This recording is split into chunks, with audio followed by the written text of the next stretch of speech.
Hello everyone, welcome to kiddy బడ్డీ.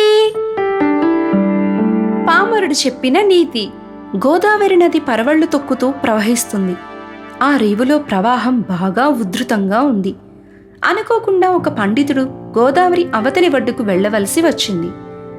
రేవు ముందుకు వచ్చాడు. ఒక చిన్న పడవ మాత్రం ఉంది.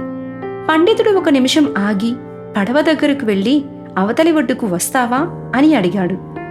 పడవ మీద ఉన్న వ్యక్తి గడతో పడవని ఒడ్డుకు చేర్చి ఎక్కమన్నాడు. పండితుడు జాగ్రత్తగా పడవ ఎక్కి కూర్చున్నాడు. పడవ ముందుకు సాగింది. పండితునికి ఏమీ తోచటం లేదు. కాలక్షేపానికి పడవవానితో కబుర్లు మొదలుపెట్టాడు. ఏవయ్యా, నీకు పెళ్ళయిందా? కాలేదయ్యా. నీకు వ్యాకరణం తెలుసా? తెలీదయ్యా. పోనీ తర్కం తెలుసా? తెలీదయ్యా. పోనీ సంస్కృతం వచ్చా? రాదయ్యా. మరి ఏమైనా చదువుకున్నావా? అని తల అడ్డంగా తిప్పాడు పడవవాడు. ఏమయ్యా, ఏదడిగినా రాదు, లేదు, కాదు అని సమాధానం చెప్తున్నావు. లాభం లేదు. ఇప్పటికి నీకు సగం జీవితం వృధా అయిపోయింది అన్నాడు ధీమాగా పండితుడు. ఇంతలో పెద్దగా గాలి మొదలైంది. నది అలలు ఎగిరిపడుతున్నాయి. పడవ అటూ ఇటూ ఊగసాగింది. పండితుడు ప్రాణాలు బిగపట్టి ఉన్నాడు. పెద్దగా వర్షం మొదలైంది.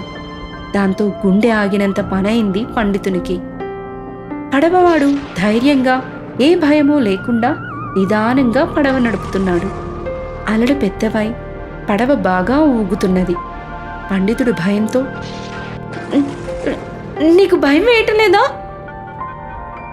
లేదు అని తల అడ్డంగా ఊపాడు పడవవాడు.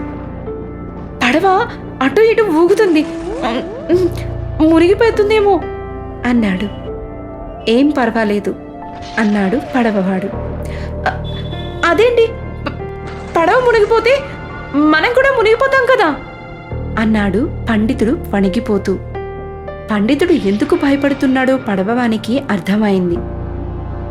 అయ్యా, మీరు చిన్నప్పుడు సంస్కృతం, వ్యాకరణం చదువుకున్నారు కదా, పెద్దైన తర్వాత తర్కం, వేదాంతం కూడా నేర్చుకున్నారు కదా, మరి వాటితో పాటు ఈత నేర్చుకోలేదా అన్నాడు.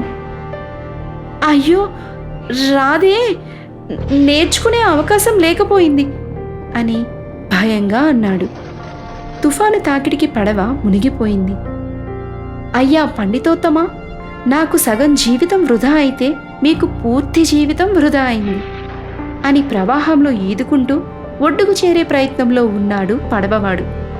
ఈతరాని పండితుడు వరదతో పాటు కొట్టుకుపోయాడు. విన్నారు కదా మరి, మనం గొప్ప అయినా ఎదుటివాణ్ణి తక్కువగా చూడకూడదు. ఎప్పుడు ఎవరి అవసరం ఎలా ఉపయోగపడుతుందో ఎవ్వరికీ తెలీదు.